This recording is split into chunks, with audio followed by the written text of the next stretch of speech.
The Sports Stance.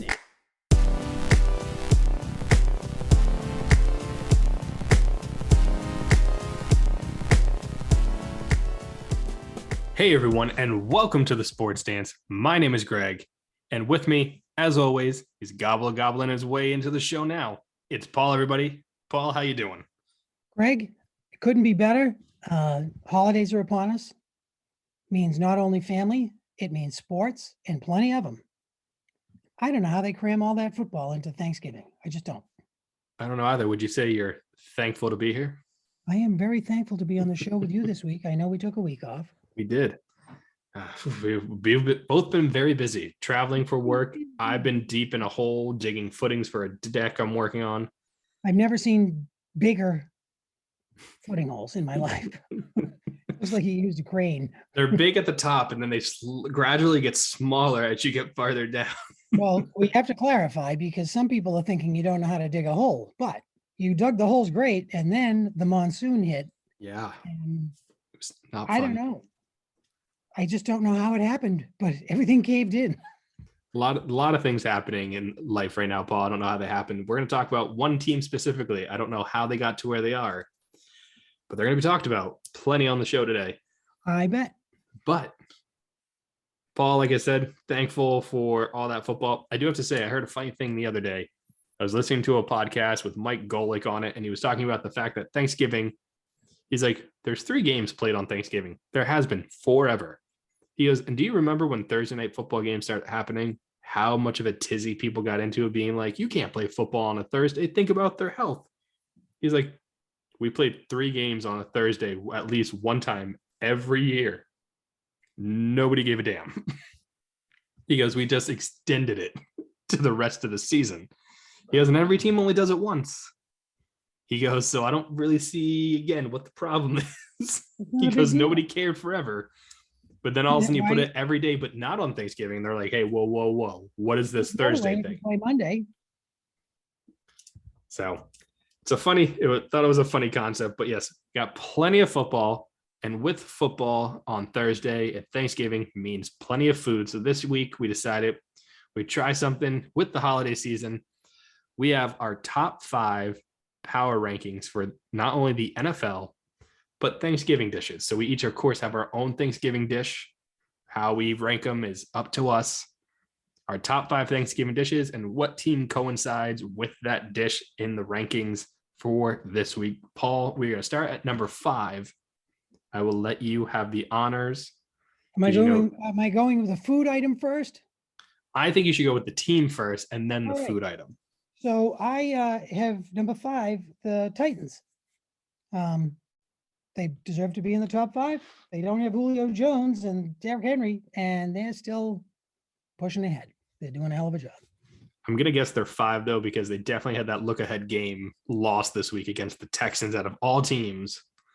Looking ahead to that Patriot game, 4 interceptions by Tannehill. Do you just do all your films and all your practice against the Patriots?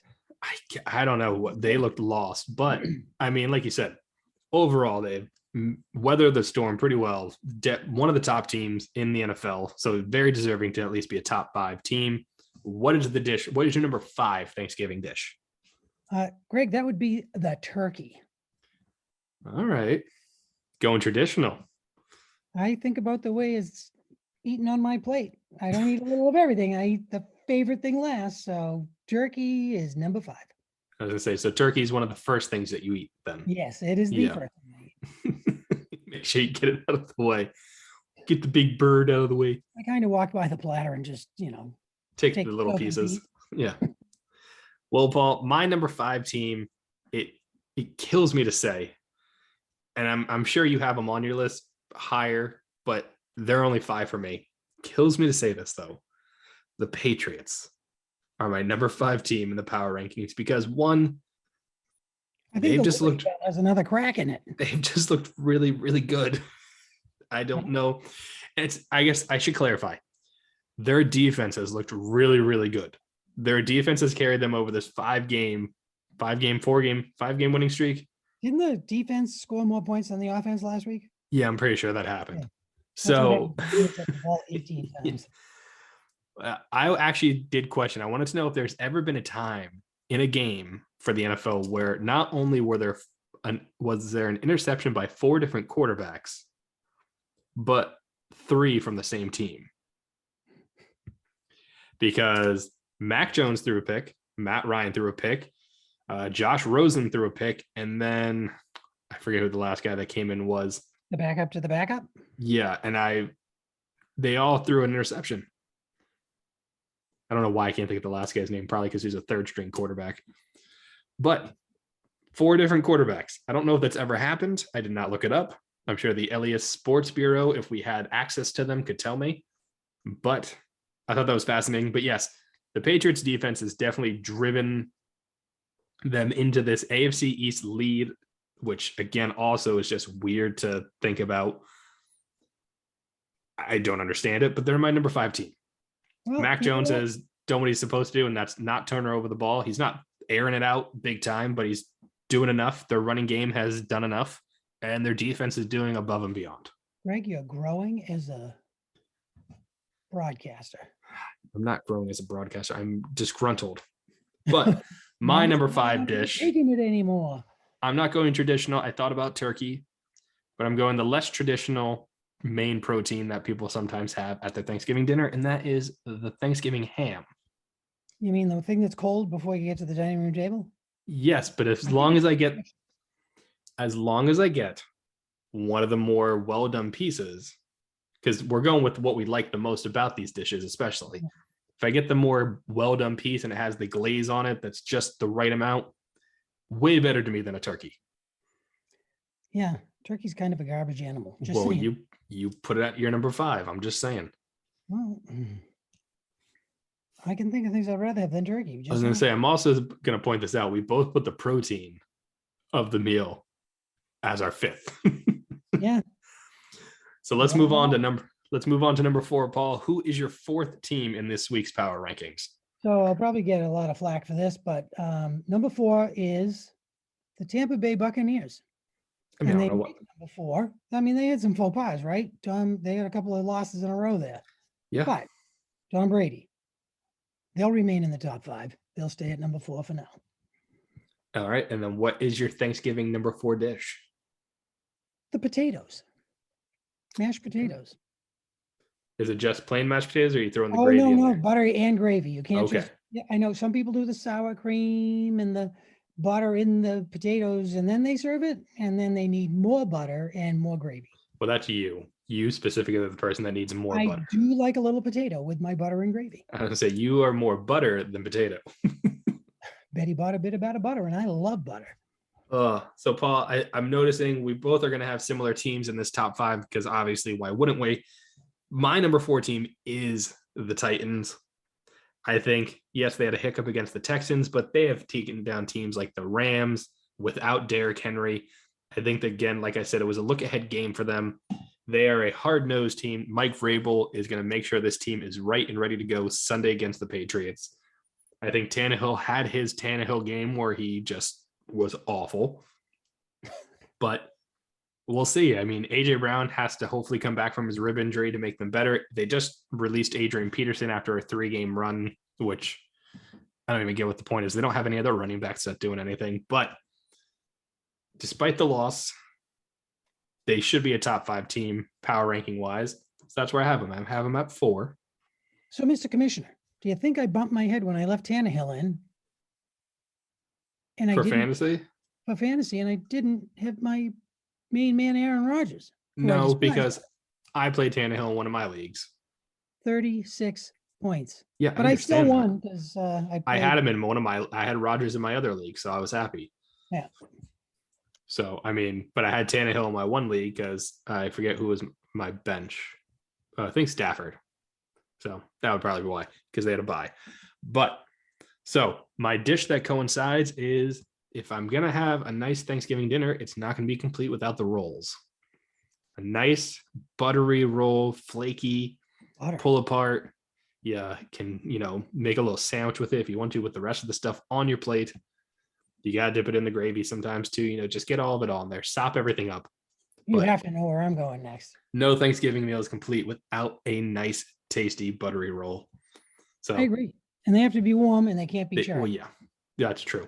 I have heard there's some people that are like, it's tradition. If you smell the rolls and they're burning, it's Thanksgiving. Or you finish cleaning up and you say, I never serve the rolls. Well, a lot of the time it's either you forgot the rolls or you put the rolls in the oven right before dinner because you want them that hot and warm for everybody. And then you forget they're in there, and halfway through dinner, you go, what's that? Oh, no. Well, you've heard the famous Or you go, am I having a sweet stroke? potato and marshmallow story where the flames are 3 feet high coming out of the oven twice. That's what makes it better. It does. All right. That's what makes the holiday the holiday. Exactly, Paul. All right. So who is your number 3 team? Number 3 is the New England Patriots. Ugh. You might ask why. No, I know why. You're a Patriots fan. Well, that, and can you argue with their record? Mac Jones, he's doing okay. The Patriots are doing well. I call it the shortest football rebuild in the history of the NFL. Yeah, the New York Jets, the Cleveland Browns. There are plenty of teams that would like to have a word with you guys about why it's not fair. So, hey, what was it? How much? How many millions? 250 million? What'd they spend? Crazy. a lot of money. It was George Steinbrenner kind of money. It was. Except that's usually in baseball, that's usually for one guy. Yeah. Yeah. And he has to go out for a season because he has a hangnail. But all right. So we know why the Patriots are your number 3 team. Now, my number 3 food, cranberry sauce. All right. I don't know. I get it. It's a traditional side dish. It's a condiment, but most of our things are side dishes. Let's be honest. I could go without turkey. Wait, hold on. You got to be specific though. When you say cranberry sauce, which kind are you talking about? Whatever you put in front of me. I can have whole berry. I can have jellied, or I can have cranberry orange homemade. Okay. I was going to say, I don't know if you were like a person that's like, if it's not from a can, I don't want it. Oh no. The tartar and sweeter, the better. Wasn't sure. So, all right. I can respect that. I can mix. I can take cranberry sauce. Yeah, you are weird with the mixing. And scoop something else and eat it. That's the only thing in my whole world. You know what would be perfect for you? I've seen this. It's a Thanksgiving hack. They say it is. You get the little, like the veggie trays, the clear plastic trays where it has like the thing in the middle for the dip, and then it has all the different individual things. There are people now that get those at the dollar store for Thanksgiving dinners, so everybody can have their own separate sections for all their foods. That's a little anal. Have you met you? Have I met me? Yes. And sometimes I can't stand myself. I know. And I've seen how you eat food, and it's like you should have a divider plate. People do. I do look up sometimes and people are staring at me. I have all my dividers and yeah, I know. then the gravy hits and all bets are off. So, but all right. I have to respect your choice of putting the Patriots at number 3, I guess. They have looked pretty good. They have the longest winning streak in the NFL right now. So I want to go back to that 2-4 team. What happened to those guys? I want them back. This is not fair. No, you know what those 2-4 team was? That was feeling their way. How many new guys playing together and off to the races.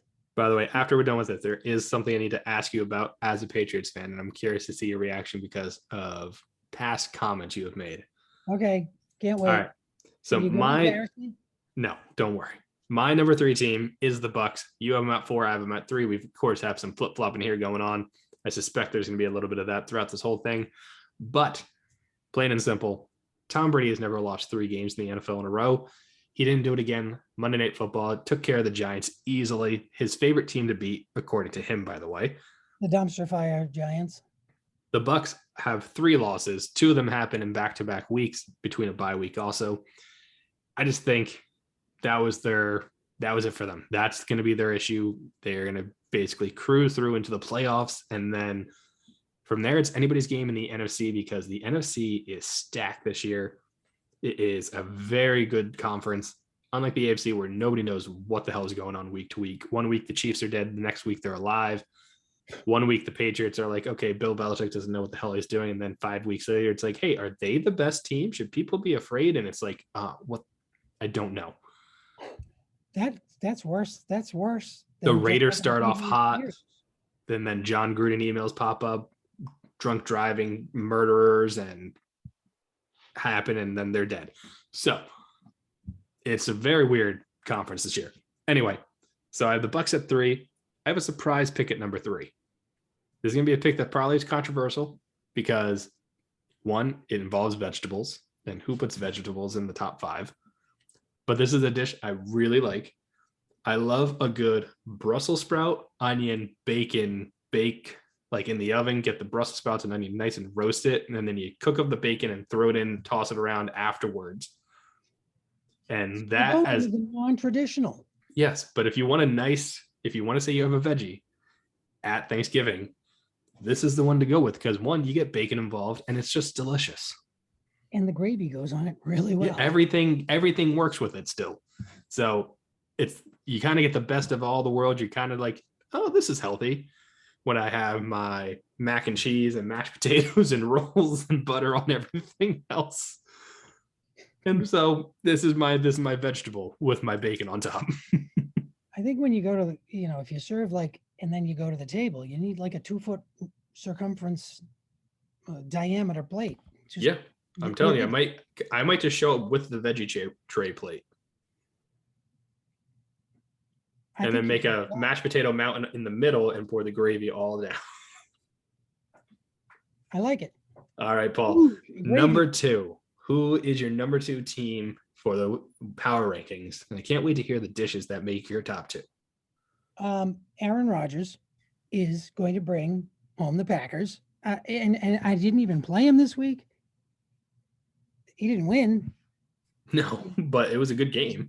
He's a crazy game. He's walking down the sideline. If he had a weapon, I think he would have used it. He was nasty. Just kind of true to form, right? But you can't argue. The guy's a hell of a football player. And Packers are number 2. All right. And what's your number 2 dish? Rolls. Oh, wow. You have rolls at number 2. I'd rather eat a roll and butter than anything on. No, one other thing I'd rather have. I was going to say it's number 2, so technically there's something ahead of it. There is one other thing that I like. There's one other thing ahead of it. All right. I want to know, is it just because of the butter? No, I could eat the roll without the butter because I can mop up the gravy. All right. And I can dip it in the butter pool of butter and gravy in my mashed potato hole. That sounds funnier than you think, I think. Mashed potato hole. Okay. Anyway, my number 2 team is the Arizona Cardinals. I have them at number 2. Why? Well, because my number 1 team has a little history with them this year, and that's why they get to jump them in the rankings. But the Cardinals are without a doubt top 2 in all of football, not just the NFC.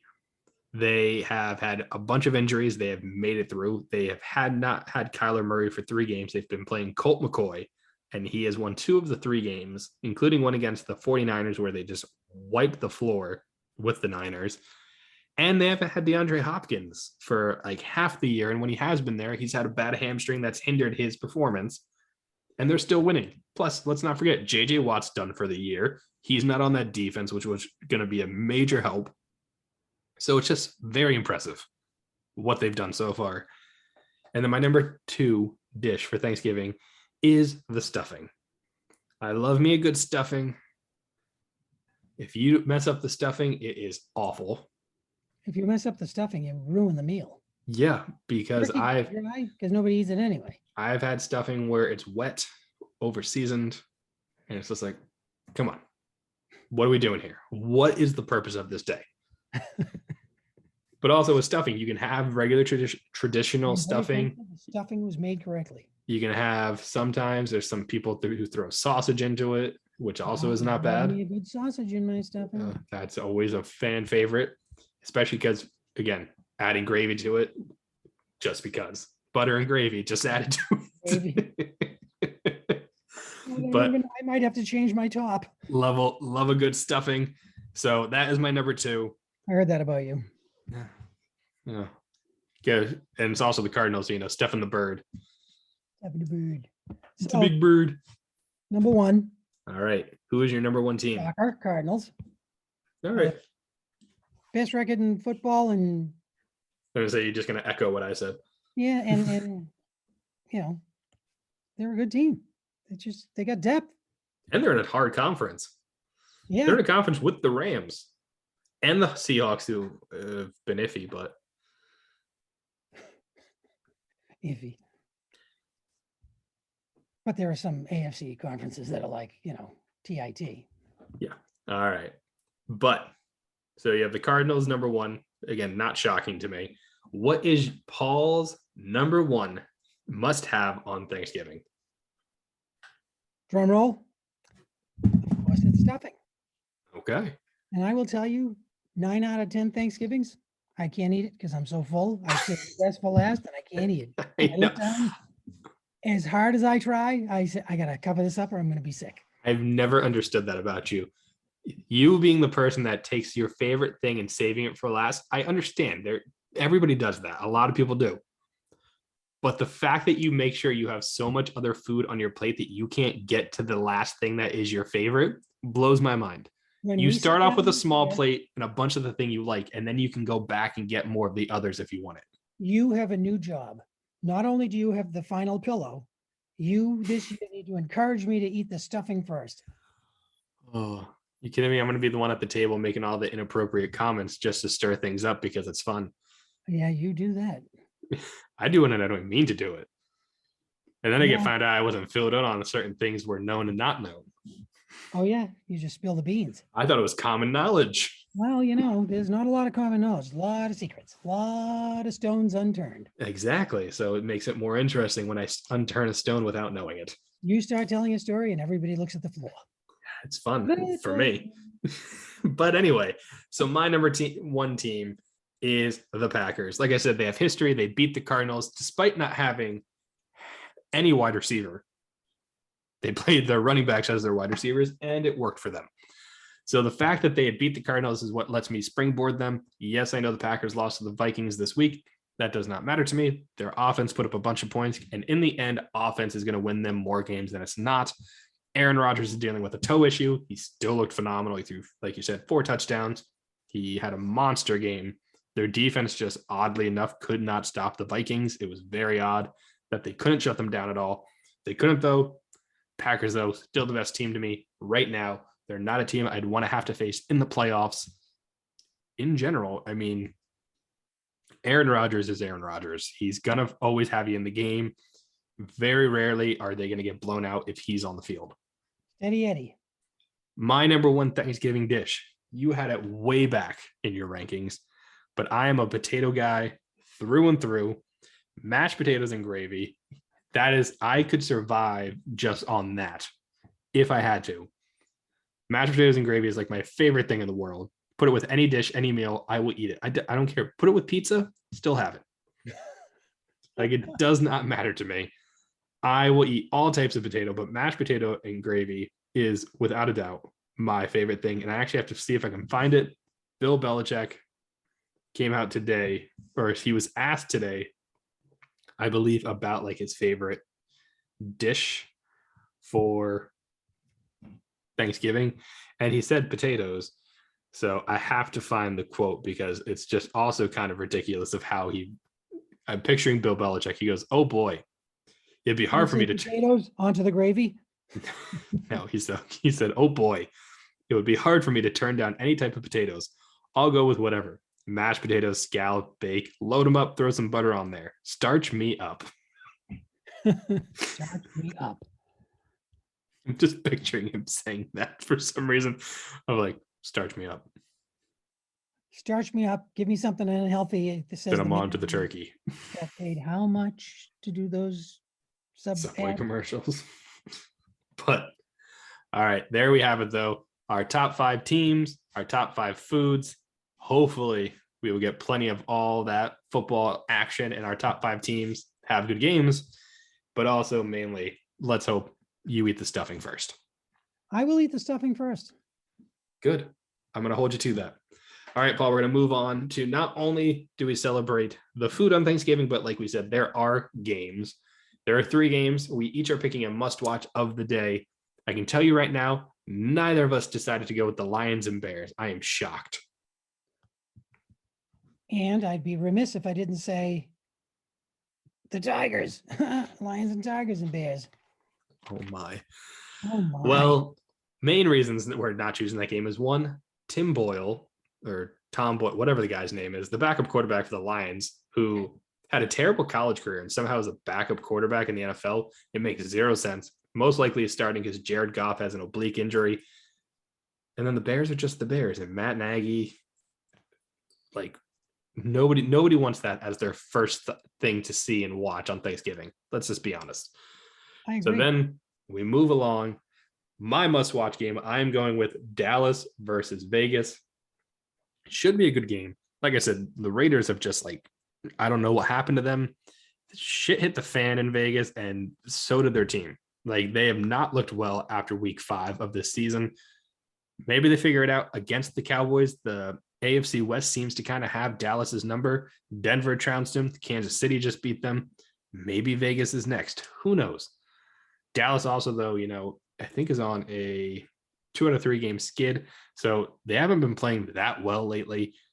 Who knows if CeeDee Lamb's going to get out of concussion protocol for this game. We don't know if Amari Cooper is going to be available. He was on the COVID-19 list. So a lot of things are in the air. Right now, looking at the game, I'm going to take the over. It's at 51. I'm taking the over on that because I think this will just be a high-scoring game. I don't think defense is going to be a factor at all. The Cowboys have not had a great defense the past few weeks. I'm just going to say the Raiders can at least put up 20-something points on them. Dallas is favored 7.5 points. I do not think they cover that. I am not saying the Raiders win, but I am not comfortable saying Dallas wins by more than a touchdown in this game. So I guess I'm going to take the Raiders plus 7.5 just because I don't think Dallas hits that.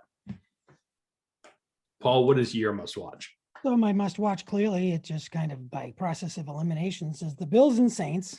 Bills are favored by 6. The Saints went outright. The Saints went outright, and they do because I'm a Patriots fan. And by the Saints winning, that's why it's your must watch. It pushes the Patriots. Everybody has to watch it because if the Saints win, it helps the Patriots in their division. So I'm all over that. Also, and I think the Saints put up a good team. Everybody's going to be watching because that's about the time everybody wakes up from their tryptophan nap and, starts getting back into the leftovers, and you're starting you have your second round of Thanksgiving meals and pies and desserts. And you're like, oh, hey, there's a football game on. I can't eat anything else. Where's the pie? Exactly. All right. So then moving on to Sunday's games, what is your must watch? Because we obviously have to have a Sunday game that you're also sitting back, still having those leftovers, the last of them, but still having them. Well, here's a shocker. Patriots Titans. Oh my gosh, you're just all Patriots today. Patriots will cover the 6. And 44, they'll be over.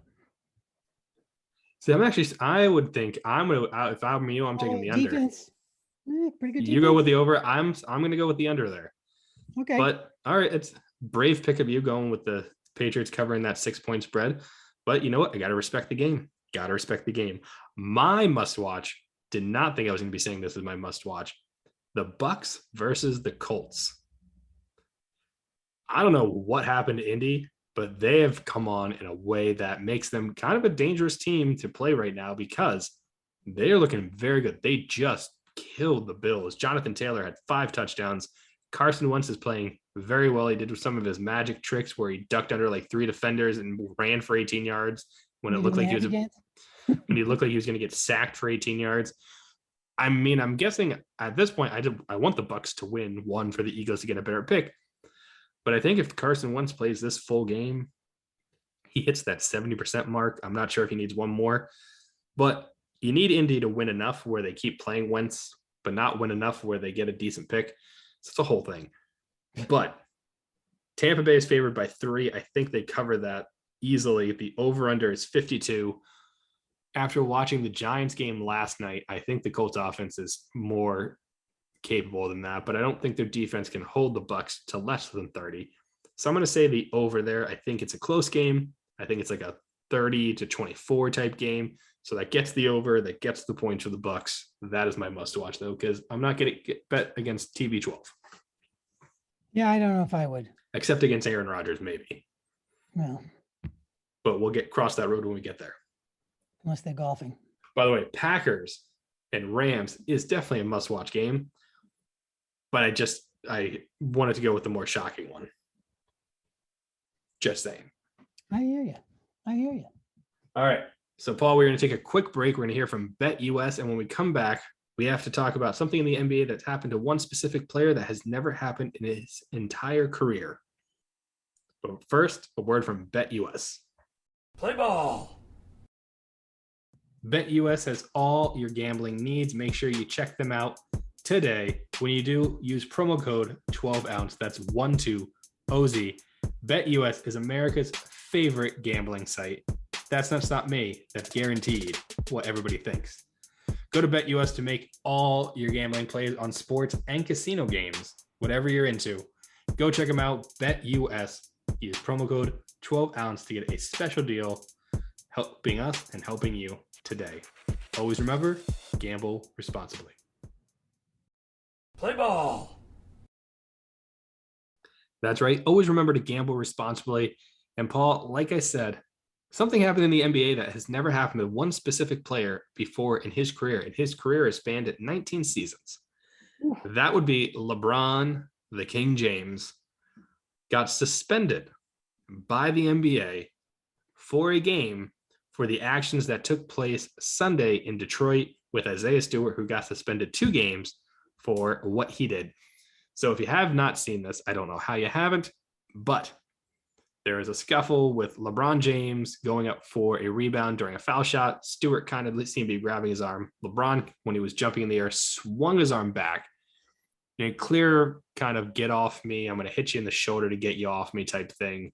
I'm just going to hit you kind of hard though, because like, stop holding my arm. Ends up nailing Stewart in the face, breaks skin by his eyes like bleeding. This does not go over well with Stewart, because did LeBron do it on purpose? Yes, he definitely hit him on purpose. I don't think he meant to do what hit. Right? Yeah. And He LeBron meant to. James isn't, Casper the Friendly Ghost. He's a big, strong man. He gave him the whole push off. Yeah. And so, yes, did he do it on purpose? Technically, yes. He did it on purpose because, yeah, the video clearly shows he swung. There's no denying that. Did he mean to hit him in the face and break skin and cause him to bleed? Most likely not. I highly doubt he did meant to hit Isaiah Stewart, who I think is a rookie or like second or third year player only. Like, it's not like another big name that he's just like, hey, get off me, Giannis, like type thing. I think it's a little bit aggressive. Yes, to but draw blood. I don't think he was purposely doing it, like I said. But no. So the main issue was after this happened, Isaiah Stewart, like we said, was not too pleased. He did the whole I'm going to murder you essentially type aggression towards LeBron. Everybody had to get in the middle of him. He then was like literally trying to like throw guys to the ground to get towards LeBron. Russell Westbrook literally got into a boxing position, was like, all right, I'll take him on. I don't care. LeBron walked away. Then Stewart did the whole, okay, I'm cool, guys. Like, I'm good. And then literally trucked over like 5 assistant coaches before like people grabbed him again. These aren't small people. No, mind you, Paul, the anniversary of Malice at the Palace just happened. It was fresh on their minds. So Detroit Pistons, like the whole franchise, probably like, you gotta be kidding me. Like, are we really about to have the PA announcer in the stadium was like, please, fans, do not do anything to aggravate the situation. Please stay in your seats. Stop throwing things. Like, there was definitely PTSD happening in the situation for the Detroit organization. So then what people then got nervous about was Stewart then finally did get off, like got taken away from the court. But as he was going towards the back, he started sprinting towards the back, like locker room area. But we have to remember in NBA arenas and arenas like that, it's not like the NFL where like they're going back into their, like, it goes right back to the locker room area and there's no other access really. No, in the NBA arena, it's a full circle. So if he started taking off and went around, he could have come out of any other exit randomly and just like tried to spear tackle LeBron is what they were worried about. So people had to like catch him in the tunnel to basically be like, you gotta, no, seriously, like you gotta be done. Imagine that dude running full speed and you gotta, it's your job to stop him. He's a 7 foot something dude and he was pissed. So I guess the question here is, one, do you think the suspension was worthy for LeBron? Do you think it should have happened? He was ejected from the game. Or do you think the league kind of was? Are you shocked more so? Because LeBron has never had a suspension. Like I said, do you think his one game was warranted? And do you think the other guy's reaction getting only 2 games was also warranted? If he shoved him off and didn't hit him in the face and draw blood, no suspension. It was aggressive. It was overly aggressive. You have to do something. 1 game, but Mr., I'm going to kill you and I'm going to try 8 times. That's 2 games he's darn lucky. Yeah, that's more so what I was shocked about. LeBron getting a game, I was shocked because he's the golden boy in the NBA, and their next game was tonight in Madison Square Garden, which is the mecca for basketball. A lot of people say that's a big draw, and the NBA took LeBron out of that, which could hurt ratings. But good for them. They at least kind of were like, hey, all right, we can't let this slide. You got to get suspended for a game. Stewart getting 2 games, I was shocked. More so because obviously he was not the instigator in the beginning of this whole situation, but his following reaction, the fact that he trucked over assistant coaches and personnel on the court trying to get to LeBron, getting only 2 games, I feel like he should have gotten at least 3, 4, kind of be like, guys, this is not going to be tolerated in any way. I got to tell you, he should have done the flop, grabbed his face, fell on the floor, not get suspended, and let LeBron get suspended, because he would have. Right? At least gotten tossed from the game by himself only. Yeah. Yeah, it was a weird situation. Again, it definitely was an overreaction. You can't really defend LeBron saying he didn't do it on purpose. He hit him on purpose. The result of the hit, I don't think, was what was expected. But then also, do you fault LeBron for not staying put and let's keep talking to Stewart when he was getting pissed? And more so, he kind of let his teammates be the barrier between him and the guy. Yeah, he just kind of sauntered back. Do we respect that move, or are we kind of don't let your teammates be the ones that have to potentially get beat in the face for you? I think it was you're not important enough to me. Probably, but still, you have the rest of your team literally holding the guy back so he doesn't kill you. Yeah, and he might have. So I think he's lucky they held him back. Yes. Because had he gotten to him, who knows what would have happened? He might have been a season-ending suspension. It might have been Malice at the Palace again. Except it would have been Malice at the Little Caesars. Doesn't have the same ring. Pizza. Does not have the same ring to it. No. All right. The other NBA news, which it's not really NBA news, but you're going to like him talking about this because you watched it more than I ever have, because I honestly did not watch it really at all. Iman Shumpert, though, was crowned Dancing with the Stars champion. Sorry if you haven't watched the replay, spoiler alert. But I'm assuming this is shocking because I saw it JoJo Siwa was in the finals. He's also the first NBA player to ever, I think, make it to the finale in general, and also now, of course, win it. I think the best finisher after him is Kareem Abdul-Jabbar, who got 8th, which is sad that he got 8th. So, when you watch Dancing with the Stars and they drag out the old guy and they can't dance?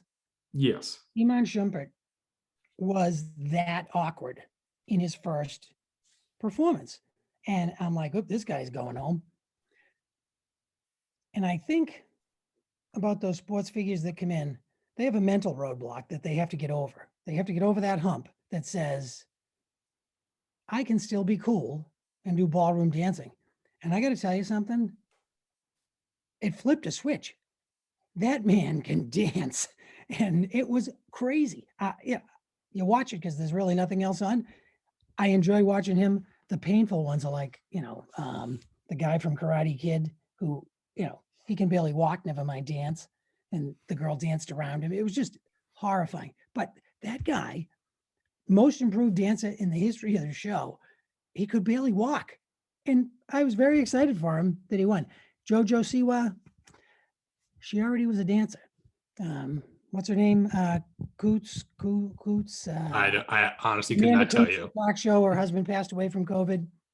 Phenomenal dancer, but she got 10s her first dance. Different, but this guy, and he's 6'7" and his He's prime very is tall.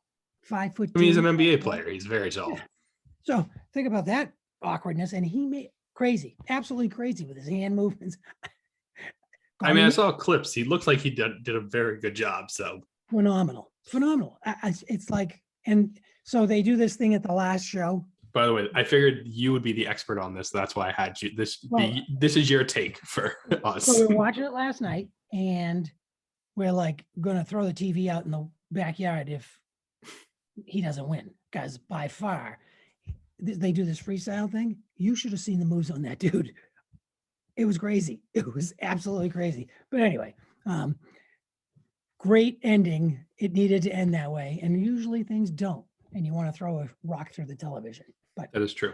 they picked the right person. Well, thank you for that analysis, Paul. You're welcome. Again, you gave my 2 cents because I was not keen on I don't watch Dancing with the Stars. I don't watch The Bachelor. I don't watch those shows. So I'm going to be watching Bake Offs. So if he ever goes I on, like the holiday Bake Off. if he ever goes on like the British Bake Off, I can give you some insight. I love that. But all right, we're going to move on. The next thing to talk about, college football rankings came out for the playoffs. The top 4 is as follows. It was Georgia number 1, Ohio State number 2, Alabama number 3, Cincinnati number 4, and the first 2 teams out are Michigan and Notre Dame. So lots of movement happening. Ohio State, as you know, trounced Michigan State this past weekend. Georgia handled their business. Alabama had a close game against Arkansas. Cincinnati's continued their undefeated season. Notre Dame probably jumped up to 6 because they just completely destroyed Georgia Tech. And then Michigan moves up to 5 because, again, they're still a pretty good team. The Big Ten, though, is eating itself alive. So Ohio State took out number 7 Michigan State. Now this week we have the game, which is Michigan versus Ohio State. So again, you're going to have another 2 or 5 team taken out. So Paul, when you hear the rankings though, number 1 through 4, so the 4 teams in, it would be Georgia, Cincinnati against each other, Ohio State, Alabama. What do you think of those teams in general? Did the committee get it right? I think it is. And why shouldn't the underdog get a shot? Cincinnati, you don't have to be a storied franchise to always be in that. You don't have to be a blue blood. Right? I believe it 100%. But there are people kicking and screaming that are freaking out that this could ever happen. Yeah, because they're not a Power 5 team. I mean, I get it. It's just like, it's essentially like when Notre Dame gets into it because they're an independent. They don't play in a conference. People lose their minds. Then Notre Dame gets blown out and they're like, see, this is why. Well, guess what? Just because a team gets blown out in the college football playoffs doesn't mean they didn't deserve the right to be there and get blown out, because there have been plenty of teams in the college football playoff who have gotten blown out, usually by Alabama. So it's not like it's an unheard of thing. Teams like Oklahoma have made it and gotten killed. Michigan State made it, got killed. Notre Dame. So a lot of these blue blood, blue chip, universities and programs have made it and not perform like they're supposed to for being a top 4 team, but it happens. Cincinnati, like you said, it's an underdog. They are undefeated, though. They deserve the chance to represent a non-Power 5 school if they stay undefeated and keep putting up wins. Their big issue is they need to keep putting up big, impressive wins. They're facing lesser competition. If you're the number 4 team in the country, you should be beating teams that are not Power 5 teams by 30 points minimum every week and not have close games. They haven't done that necessarily. Should they get the chance to face Georgia, though? Sure. Why not? Like, let's just make it happen. 4-3. We know Michigan's not going to get in there if Ohio State beats them and vice versa, because I think if Michigan beats Ohio State, they'd go to the Big Ten championship. If Ohio State beats Michigan, they go to the Big Ten championship, because both have a loss. Michigan's was to Michigan State. Ohio State's was to Oregon, who got dropped out of the top 4 because they lost to Utah. But plain and simple, the only way Cincinnati doesn't make it in to this top 4 is if they lose, I think, because Ohio State or Michigan's getting knocked out. So that takes out either the team that's right behind you or the team that's in front of you stays where it is. or the team in front of you gets taken out type thing. Then you have Notre Dame. Cincinnati beat Notre Dame this year. So you have the head-to-head matchup where you have to give it to Cincinnati. You can't take that away from them, I feel like. Then Oklahoma State could maybe potentially get in there. But right now, I feel like Cincinnati should be in there, should stay in there. Are they going to get their doors blown off them by Georgia? Probably. If Georgia stays number one and beats Alabama in the SEC championship game. Should that matter? No. Like I said, it happens to everybody. So I think the committee is doing the right thing with this grouping. How it plays out, we'll see. But it makes it interesting. It makes it exciting to have a team like Cincinnati be there right now with, I think, a week or two left for the college football season before they become official of who's making what bowls. So we'll see what happens. We're going to have to get that trophy already. Trophy that we do for college football bowl mania and has never been engraved. There's a piece of paper taped to the bottom of it. With I know it looks it's like you had to stay after school and write your name 300. Yeah, it's very trailer trash niceness. All right, Paul. One more thing we're going to talk about is some Major League Baseball news. We have a few things happening, but before we do, we're going to hear a quick word from Zingo TV. Play ball. Zingo TV is the place to be for all your 12-ounce sports needs. We got live shows daily from morning till night. 12-ounce sports and Zingo TV are a match made in heaven. When you sign up for Zingo TV, make sure you use promo code 12ounce. That's 12OZ. It's free to sign up, but it helps us oh so much when you use the promo code. And when you get there, search for channel 761 on Zingo TV to find 12-ounce sports network. Check it out today. What are you waiting for? Zingo TV. Sign up with promo code 12ounce. That's 12OZ. Go check out all the great shows today. Play ball. All right, that's right. Make sure to check out Zingo TV. Has great stuff from 12-ounce sports. Like we said, shows there all the time. Check it out.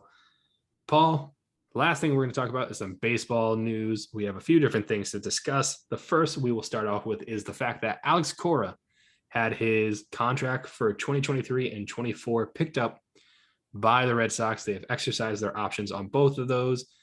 Chaim Bloom, when asked about it, said, listen, we just feel comfortable making sure Alex is here for the next 3 years. I think this is a smart move. One, you lock up a manager that you know has had success with your franchise. You know he's a good guy. You know, despite what's happened in the past, he makes a huge difference game in and game out with his decisions. And in free agency, lots of players who are very talented, like Alex Cora. That helps with potential recruiting. They know he's not going to be here for just another year. They have 3 years at least of him being there. Do you like the move? I don't know if there could be any argument against the move. Well, there's one. Best coaches of all time. Look what he did with a team that just completely imploded. Well, I mean, it was COVID, and I get it, but I mean, God Almighty, they had the Grim Reaper as the coach. He brought him right back. And he knows how to take it on the chin. Well, I thought I was going to let you finish, but I was going to say I have a point to make. Okay. All right. I'm looking at, for those who hear silence, I'm like, I put up a finger being like, I have a point to make, and then you just stopped talking. So I thought we froze. No. I was going to say there is one issue with this. Do you want to know what it is? Yes, I do. It's not a lifetime contract. Oh, you think they should have gone for it? Just sign him for life at this point. I've seen enough. I don't get. Are you a Red Sox fan like I'm a Patriots fan? Yeah, no, but in general, this is also just not a dumb thing. I mean, if the Red Sox ever fired him, somebody else would easily pick up Alex Cora to be their manager. Heartbeat. But I think he knows how to work a clubhouse. He knows how to talk with players. He knows how to keep that separation of manager and player, but also have the friendly enough ability to be kind of like a player's manager, but still be able to put his own kind of fist down. He's not being controlled by the front office of what he needs to do, who he needs to play. He gets to have his say with what the lineup is, how he uses the bullpen, all of that. Where you've heard rumors and rumblings, there are other teams who the GM kind of says, okay, you're starting so-and-so today, and that's that. So he's not that type. I think that's what you need. He has a great feel for the game. So that's why I say it should be a lifetime contract. Yep, I agree. He's Mr. Baseball. Yes. And then speaking of contracts, Eduardo Rodriguez, who was a Red Sox pitcher, they gave him the qualifying offer. He said, no thanks to $18.5 million. And then had his press conference with the Tigers today. And I have to laugh. He was asked at the press conference, he was asked the difference between the qualifying offer offered by the Red Sox versus the number offered by the Tigers. And he said, I'm going to be honest with you. Do you prefer $18 million or $77 million?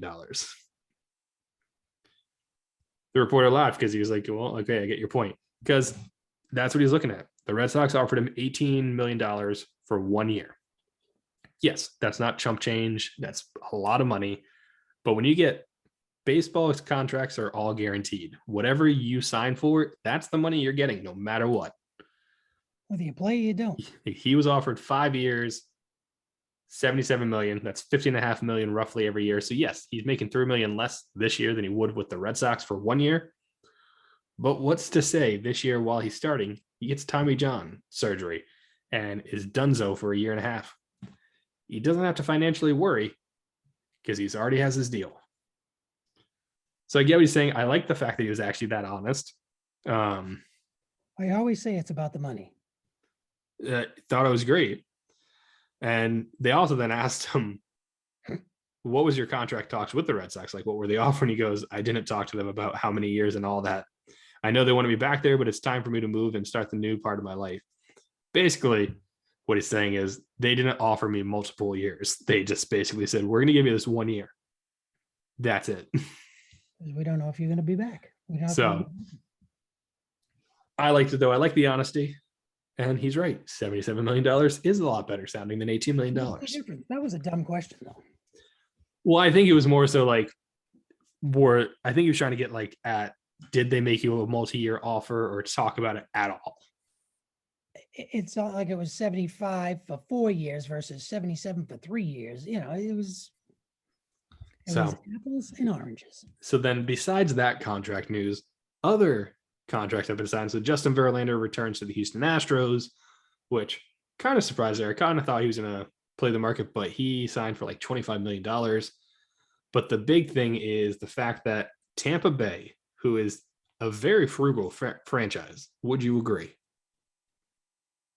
Decided we're going to lock up our superstar 20-year-old player.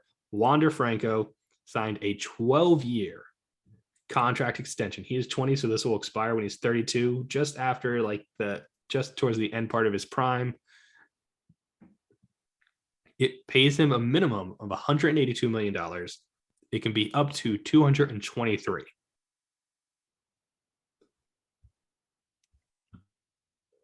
Bonuses? Say it again. Bonuses, World Series record. Yeah, like different things, different little incentives in there. After the first 100 million. But what do you think about that? Tampa Bay going out, given a 12-year, over potentially $200 million contract to a 22-year-old, 20-year-old. 20-year-old. 20-year-old. Well, they don't have to worry about him anymore. No, but that is quite the impressive contract, one that he garnered from them with only his short time in this season. But hey, good for Tampa. Hey, locked in, loaded. So I think the Red Sox might have been able to do that a couple of times in the past. Cool. The hope is maybe they do that for Rafi Devers. Maybe. That's the hope. And the only other news, a lot of AL East news with what we're talking about. Only other news is the fact that the Yankees dropped Clint Frazier, their 27-year-old, who was the 5th pick overall in 2013.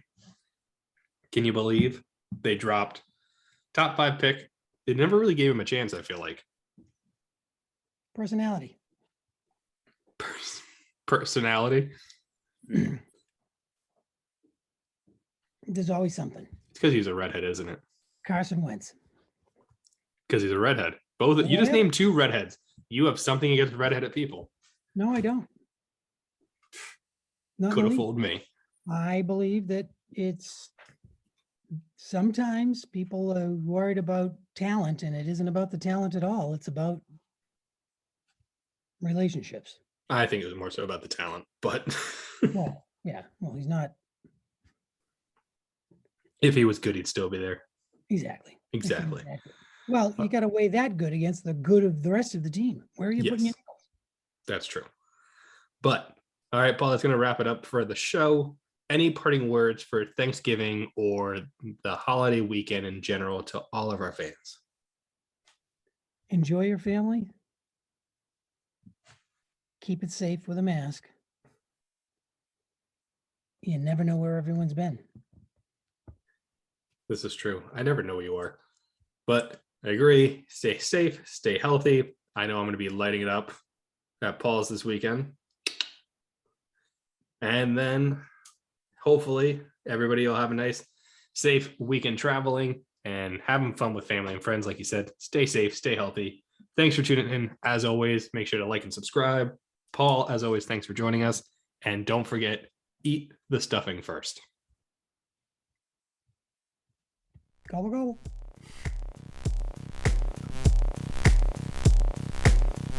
The Sports Stance.